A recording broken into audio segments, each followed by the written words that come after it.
Josué, chapitre 9. À la nouvelle de ces choses, tous les rois qui étaient en deçà du Jourdain, dans la montagne et dans la vallée, et sur toute la côte de la grande mer, jusque près du Liban, les Hétiens, les Amoréens, les Cananéens, les Phéréziens, les Héviens et les Jébusiens, s'unirent ensemble d'un commun accord pour combattre contre Josué et contre Israël. Les habitants de Gabaon, de leur côté, lorsqu'ils apprirent de quelle manière Josué avait traité Jéricho et Haï, eurent recours à la ruse et se mirent en route avec des provisions de voyage. Ils prirent de vieux sacs pour leurs ânes et de vieilles outres à vin déchirées et recousues. Ils portaient à leurs pieds de vieux souliers raccommodés et sur eux de vieux vêtements. Et tout le pain qu'ils avaient pour nourriture était sec et en miettes. Ils allèrent auprès de Josué au camp de Gilgal, et ils lui dirent, ainsi qu'à tous ceux d'Israël, « Nous venons d'un pays éloigné, et maintenant faites alliance avec nous. » Les hommes d'Israël répondirent à ces Héviens, « Peut-être que vous habitez au milieu de nous, et comment ferions-nous alliance avec vous ?» Ils dirent à Josué, « Nous sommes tes serviteurs. » Et Josué leur dit, « Qui êtes-vous, et d'où venez-vous » Ils lui répondirent, « Tes serviteurs viennent d'un pays très éloigné, sur le renom de l'Éternel, ton Dieu, car nous avons entendu parler de lui, de tout ce qu'il a fait en Égypte, et de la manière dont il a traité les 2 rois des Amoréens au-delà du Jourdain, Sihon, roi de Hesbon, et Og, roi de Basan, qui était à Ashtaroth. Et nos anciens et tous les habitants de notre pays nous ont dit, « Prenez avec vous des provisions pour le voyage, allez au-devant d'eux, et vous leur direz, « Nous sommes vos serviteurs, et maintenant faites alliance avec nous. Voici notre pain. Il était encore chaud quand nous en avons fait provision dans nos maisons, le jour où nous sommes partis pour venir vers vous, et maintenant il est sec et en miettes. Ces outres à vin, que nous avons remplies toutes neuves, les voilà déchirées. Nos vêtements et nos souliers se sont usés par l'excessive longueur de la marche. » Les hommes d'Israël prirent de leurs provisions, et ils ne consultèrent point l'Éternel. Josué fit la paix avec eux, et conclut une alliance par laquelle il devait leur laisser la vie, et les chefs de l'assemblée le leur jurèrent. 3 jours après la conclusion de cette alliance, les enfants d'Israël apprirent qu'ils étaient leurs voisins, et qu'ils habitaient au milieu d'eux. Car les enfants d'Israël partirent, et arrivèrent à leur ville le 3e jour. Leur ville était Gabaon, Képhira, Béhéroth et Kirjat-Jéarim. Ils ne les frappèrent point, parce que les chefs de l'assemblée leur avaient juré par l'Éternel, le Dieu d'Israël, de leur laisser la vie. Mais toute l'assemblée murmura contre les chefs. Et tous les chefs dirent à toute l'assemblée, « Nous leur avons juré par l'Éternel, le Dieu d'Israël, et maintenant nous ne pouvons les toucher. Voici comment nous les traiterons.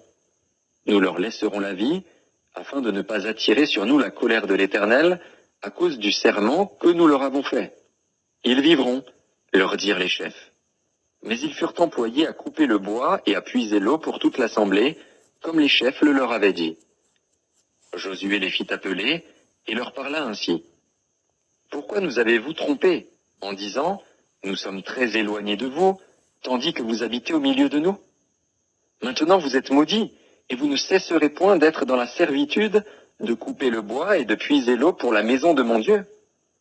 Ils répondirent à Josué, et dirent, « On avait rapporté à tes serviteurs les ordres de l'Éternel, ton Dieu, à Moïse, son serviteur, pour vous livrer tout le pays et pour en détruire devant vous tous les habitants, et votre présence nous a inspiré une grande crainte pour notre vie.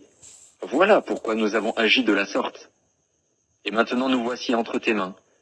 Traite-nous comme tu trouveras bon et juste de nous traiter. » Josué agit à leur égard comme il avait été décidé. Il les délivra de la main des enfants d'Israël, qui ne les firent pas mourir. Mais il les destina dès ce jour à couper le bois et à puiser l'eau pour l'assemblée, et pour l'autel de l'Éternel dans le lieu que l'Éternel choisirait, ce qu'ils font encore aujourd'hui. Josué, chapitre 10. Adonit-Sédec, roi de Jérusalem, apprit que Josué s'était emparé d'Haï et l'avait dévoué par interdit, qu'il avait traité Haï et son roi comme il avait traité Jéricho et son roi, et que les habitants de Gabaon avaient fait la paix avec Israël et étaient au milieu d'eux. Il eut alors une forte crainte, car Gabaon était une grande ville, comme une des villes royales, plus grande même qu'Aï, et tous ses hommes étaient vaillants. Adonitsédek, roi de Jérusalem, fit dire à Oham, roi d'Hébron, à Piréam, roi de Jarmuth, à Japhia, roi de Lachis, et à Débir, roi d'Églon, « Montez vers moi, et aidez-moi, afin que nous frappions Gabaon, car elle a fait la paix avec Josué et avec les enfants d'Israël. » 5 rois des Amoréens, le roi de Jérusalem, le roi d'Hébron, le roi de Jarmuth, le roi de Lachis, le roi d'Églon, se réunirent ainsi et montèrent avec toutes leurs armées. Ils vinrent camper près de Gabaon et l'attaquèrent. Les gens de Gabaon envoyèrent dire à Josué, au camp de Gilgal, « N'abandonne pas tes serviteurs, monte vers nous en hâte, délivre-nous, donne-nous du secours, car tous les rois des Amoréens qui habitent la montagne se sont réunis contre nous. » Josué monta de Gilgal, lui et tous les gens de guerre avec lui, et tous les vaillants hommes. L'Éternel dit à Josué, « Ne les crains point, car je les livre entre tes mains, et aucun d'eux ne tiendra devant toi. » Josué arriva subitement sur eux, après avoir marché toute la nuit depuis Gilgal. L'Éternel les mit en déroute devant Israël, et Israël leur fit éprouver une grande défaite près de Gabaon, les poursuivit sur le chemin qui monte à Beth-Horon, et les battit jusqu'à Azéka et à Makeda. Comme ils fuyaient devant Israël, et qu'ils étaient à la descente de Beth-Horon, l'Éternel fit tomber du ciel sur eux de grosses pierres jusqu'à Azéka, et ils périrent. Ceux qui moururent par les pierres de grêle furent plus nombreux que ceux qui furent tués avec l'épée par les enfants d'Israël. Alors Josué parla à l'Éternel, le jour où l'Éternel livra les Amoréens aux enfants d'Israël, et il dit en présence d'Israël, « Soleil, arrête-toi sur Gabaon, et toi, lune, sur la vallée d'Ajalon. » Et le soleil s'arrêta, et la lune suspendit sa course, jusqu'à ce que la nation eût tiré vengeance de ses ennemis. Cela n'est-il pas écrit dans le livre du juste? Le soleil s'arrêta au milieu du ciel, et ne se hâta point de se coucher, presque tout un jour. Il n'y a point eu de jour comme celui-là, ni avant ni après, où l'Éternel ait écouté la voix d'un homme, car l'Éternel combattait pour Israël. Et Josué, et tout Israël avec lui, retourna au camp à Gilgal. Les 5 rois s'enfuirent, et se cachèrent dans une caverne à Makeda. On le rapporta à Josué, en disant, « Les 5 rois se trouvent cachés dans une caverne à Makeda. » Josué dit, « Roulez de grosses pierres à l'entrée de la caverne, et mettez-y des hommes pour les garder. Et vous, ne vous arrêtez pas, poursuivez vos ennemis, et attaquez-les par derrière. Ne les laissez pas entrer dans leur ville, car l'Éternel, votre Dieu, les a livrés entre vos mains. » Après que Josué et les enfants d'Israël leur eurent fait éprouver une très grande défaite, et les eurent complètement battus, ceux qui purent échapper se sauvèrent dans les villes fortifiées, et tout le peuple revint tranquillement au camp vers Josué à Makeda, sans que personne remuât sa langue contre les enfants d'Israël. Josué dit alors, « Ouvrez l'entrée de la caverne, faites-en sortir ces 5 rois, et amenez-les-moi. » Ils firent ainsi, et lui amenèrent les 5 rois qu'ils avaient fait sortir de la caverne, le roi de Jérusalem, le roi d'Hébron, le roi de Jarmuth, le roi de Lachis, le roi d'Églon. Lorsqu'ils eurent amené ces rois devant Josué, Josué appela tous les hommes d'Israël, et dit aux chefs des gens de guerre qui avaient marché avec lui, « Approchez-vous, mettez vos pieds sur les coups de ces rois. » Ils s'approchèrent, et ils mirent les pieds sur leurs coups. Josué leur dit, « Ne craignez point et ne vous effrayez point, fortifiez-vous et ayez du courage, car c'est ainsi que l'Éternel traitera tous vos ennemis contre lesquels vous combattez. » Après cela, Josué les frappa et les fit mourir. Il les pendit à 5 arbres, et ils restèrent pendus aux arbres jusqu'au soir. Vers le coucher du soleil, Josué ordonna qu'on les descendît des arbres, on les jeta dans la caverne où ils s'étaient cachés, et l'on mit à l'entrée de la caverne de grosses pierres, qui y sont demeurées jusqu'à ce jour. Josué prit Makeda le même jour, et la frappa du tranchant de l'épée. Il dévoua par interdit le roi, la ville et tous ceux qui s'y trouvaient. Il n'en laissa échapper aucun. Et il traita le roi de Makkéda comme il avait traité le roi de Jéricho. Josué, et tout Israël avec lui, passa de Makkéda à Libna, et il attaqua Libna. L'Éternel la livra aussi, avec son roi, entre les mains d'Israël, et la frappa du tranchant de l'épée, elle et tous ceux qui s'y trouvaient. Il n'en laissa échapper aucun, et il traita son roi comme il avait traité le roi de Jéricho. Josué, et tout Israël avec lui, passa de Libna à Lachis. Il campa devant elle, et il l'attaqua. L'Éternel livra Lachis entre les mains d'Israël, qui la prit le second jour, et la frappa du tranchant de l'épée, elle et tous ceux qui s'y trouvaient, comme il avait traité Libna. Alors Horam, roi de Gézer, monta pour secourir Lachis. Josué le battit, lui et son peuple, sans laisser échapper personne. Josué et tout Israël avec lui passa de Lachis à Églon. Ils campèrent devant elle, et ils l'attaquèrent. Ils la prirent le même jour, et la frappèrent du tranchant de l'épée, elle et tous ceux qui s'y trouvaient. Josué la dévoua par interdit le jour même, comme il l'avait traité Lachis. Josué, et tout Israël avec lui, monta d'Églon à Hébron, et ils l'attaquèrent. Ils la prirent, et la frappèrent du tranchant de l'épée, elle, son roi, toutes les villes qui en dépendaient, et tous ceux qui s'y trouvaient. Josué n'en laissa échapper aucun, comme il avait fait à Églon, et il la dévoua par interdit avec tous ceux qui s'y trouvaient. Josué, et tout Israël avec lui, se dirigea sur Débir, et il l'attaqua. Il la prit, elle, son roi, et toutes les villes qui en dépendaient. Ils les frappèrent du tranchant de l'épée, et ils dévouèrent par interdit tous ceux qui s'y trouvaient, sans en laisser échapper aucun. Josué traita Débir et son roi comme il avait traité Hébron et comme il avait traité Libna et son roi.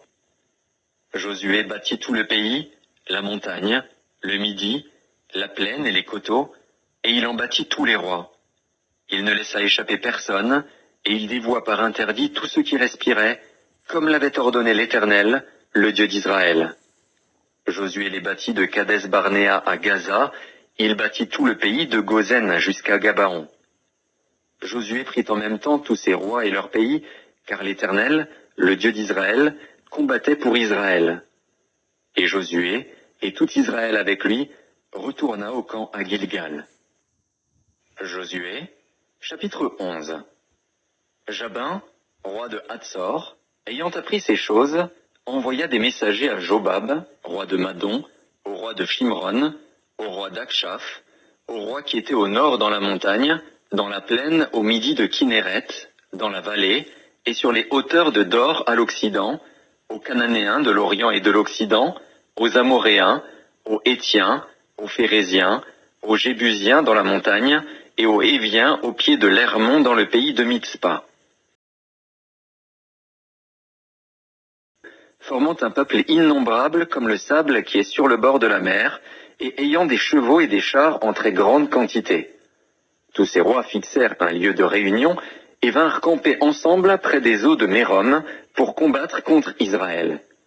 L'Éternel dit à Josué, « Ne les crains point, car demain, à ce moment-ci, je les livrerai tous à frapper devant Israël. Tu couperas les jarrets à leurs chevaux, et tu brûleras au feu leurs chars. » Josué, avec tous ses gens de guerre, arriva subitement sur eux près des eaux de Mérom, et ils se précipitèrent au milieu d'eux. L'Éternel les livra entre les mains d'Israël. Ils les battirent et les poursuivirent jusqu'à Sidon-la-Grande, jusqu'à Misréphoth-Maïm, et jusqu'à la vallée de Mitzpa vers l'Orient. Ils les battirent, sans en laisser échapper aucun. Josué les traita comme l'Éternel lui avait dit. Il coupa les jarrets à leurs chevaux, et il brûla leurs chars au feu. À son retour, et dans le même temps, Josué prit Hatzor, et frappa son roi avec l'épée. Hatzor était autrefois la principale ville de tous ses royaumes. On frappa du tranchant de l'épée, et l'on dévoua par interdit tous ceux qui s'y trouvaient, il ne resta rien de ceux qui respiraient, et l'on mit le feu à Hatzor. Josué prit aussi toutes les villes de ses rois et tous leurs rois, et il les frappa du tranchant de l'épée, et il les dévoua par interdit, comme l'avait ordonné Moïse, serviteur de l'Éternel. Mais Israël ne brûla aucune des villes situées sur des collines, à l'exception seulement de Hatzor, qui fut brûlé par Josué.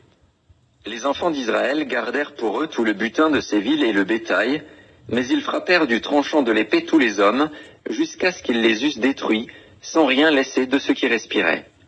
Josué exécuta les ordres de l'Éternel à Moïse, son serviteur, et de Moïse à Josué. Il ne négligea rien de tout ce que l'Éternel avait ordonné à Moïse. C'est ainsi que Josué s'empara de tout ce pays, de la montagne, de tout le Midi, de tout le pays de Gozen, de la vallée, de la plaine, de la montagne d'Israël et de ses vallées, depuis la montagne nue qui s'élève vers Séhir jusqu'à Baal-Gad, dans la vallée du Liban, au pied de la montagne d'Hermon. Il prit tous leurs rois, les frappa et les fit mourir. La guerre que soutint Josué contre tous ces rois fut de longue durée. Il n'y eut aucune ville qui fit la paix avec les enfants d'Israël, excepté Gabaon, habité par les Héviens. Ils les prirent toutes en combattant. Car l'Éternel permit que ces peuples s'obstinassent à faire la guerre contre Israël, afin qu'Israël les dévouât par interdit, sans qu'il y eût pour eux de miséricorde, et qu'il les détruisît, comme l'Éternel l'avait ordonné à Moïse. Dans le même temps, Josué se mit en marche, et il extermina les Anakim de la montagne d'Hébron, de Débir, d'Anab, de toute la montagne de Juda et de toute la montagne d'Israël. Josué les dévoua par interdit, avec leurs villes. Il ne resta point d'Anakim dans le pays des enfants d'Israël. Il n'en resta qu'à Gaza, à Gath et à Asdod. Josué s'empara donc de tout le pays, selon tout ce que l'Éternel avait dit à Moïse. Et Josué le donna en héritage à Israël, à chacun sa portion, d'après leurs tribus. Puis, le pays fut en repos et sans guerre.